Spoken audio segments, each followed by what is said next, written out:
Hey guys, JuV Day 28, and it's time for another book review because I actually got to read more! California Bones by Greg Van Eekhout is a really interesting book. It follows osteomancer Daniel Blackland as he lives in a weird world where bones give you power.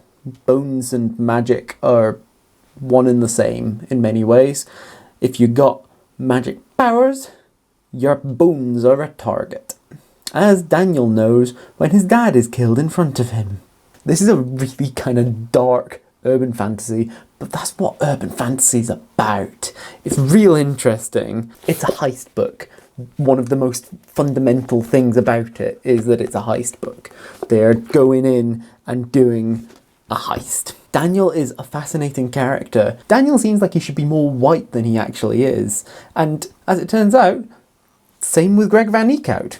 It's surprising, really. The name really makes it seem like he's whiter than he is, but he's Dutch, Indonesian, American? This book has a lot of things like that, where you kind of think, oh, this is stereotypically white urban fantasy, and then you just kind of think, oh, actually, it's not. It's not white. There's a lot of Asian influences in here, courtesy, presumably, of Greg Van Eekhout's actual, lived experience, and it's just really interesting.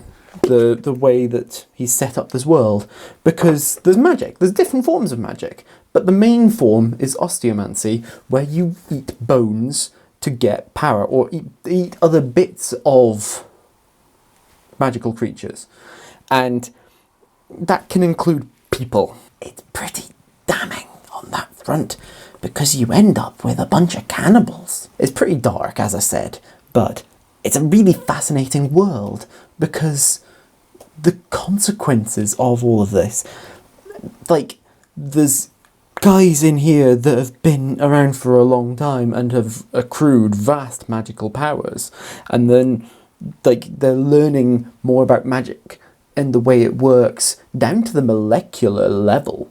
That is fascinating to me, that they're going that far down. Now, plot-wise, some bits of the book kind of are a bit weak, or aren't maybe as developed as they could be, but I really, really like the book in and of itself. It's a really fascinating sort of, it's a fascinating read. The characters are great. There's a lot of good humour in it as well, despite the fact that it's so very dark.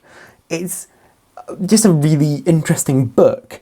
The characters are all kind of interesting, and the way that they interact kind of gives you some interesting stuff. And yeah, no, I'm interested in where it goes. I'm definitely going to try and find the other ones. I'd rather not order off of Amazon, but I suspect that it might end up being my only way of getting it. We'll see, though. The interactions between the characters seemed too simple at first. The people were too keen on Daniel. And then it's revealed later on that there's a reason behind this. And my goodness, it makes a lot of sense. It really, really makes a lot of sense. One thing that I was a bit disappointed by was how we didn't really get to meet Jo, the character in the book, very much. Because, we got to know her, and then it turned out she was being impersonated by someone else. So she must have been like that, but also not. I want to know more about shapeshifting and the powers that they've got in there. I want to know more about the water mages, which are definitely going to be an interesting thing to learn more about. But I want to know more. I'm definitely picking up the other books.